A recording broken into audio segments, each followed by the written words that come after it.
I think what's most interesting about the 3D is really the feel for the road itself. You know, previous versions you had pretty much a straight road. You went up and down, you sort of could turn back and forth. But you control the bike through its sort of degree of lean and steering. But your interaction with the road was not nearly as in-depth as you're going to feel in a 3D road, where you're going to feel the banking of the turn a lot more. The degree that we can create a very sharp turn is much more dramatic than we were able to pull off before. We want to make you interact with the environment significantly more than we did previously, and the environment is much more interesting for you to interact with because you can, you know, really come down through a curve like this. You can feel the bike, as you come over a hill, you can feel the bike start to speed up with as it accelerates going downhill, just from the physics model, not from, you know, you doing any change to your input.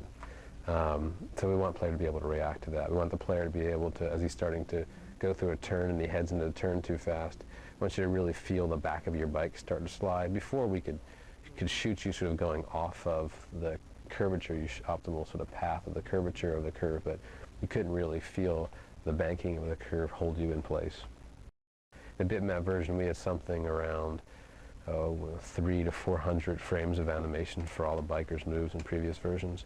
We'll have well over 10,000 frames of animations in this game.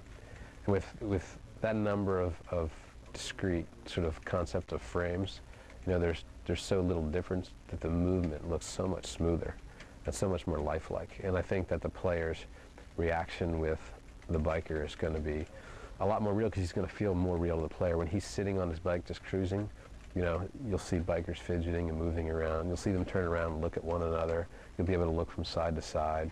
So those sense of interaction, of the movement of the biker, will be a lot more interesting. In 3D, there are lots of things that are expected of the engine that are not there in 2D. The freedom of motion of camera is much larger, so you expect to be able to see around the biker, whereas when it was this sort of 2D and a half engine, you didn't expect as much of it. You need to be able to show the panorama around. You need to be able to see a biker from different angles. You need to have the model of the bike that also contained the front of the bike, whereas before it was just a view from behind. What we do is combine what we call panorama, which is basically a QuickTime VR-like technique, where we pre-render the parts of the world that are not in 3D at a given point with 3D geometry. So in effect, the potato chip you're flying onto is much smaller than it would be in a regular 3D game, but it's completed by an image that gets updated every time you travel 50 meters. You get a new picture that contains a 360-degree view of the world that is not in 3D. And every time this panorama a new panorama gets loaded, some new piece of geometry and some new textures come into view, and some behind you get out of your 3D environment. There's two separate things we're streaming, the digital music as well as the game. So there is a very kind of subtle game that goes into knowing when to load what and never being hit by the stick on the CD. So the CD is going to be stressed a lot.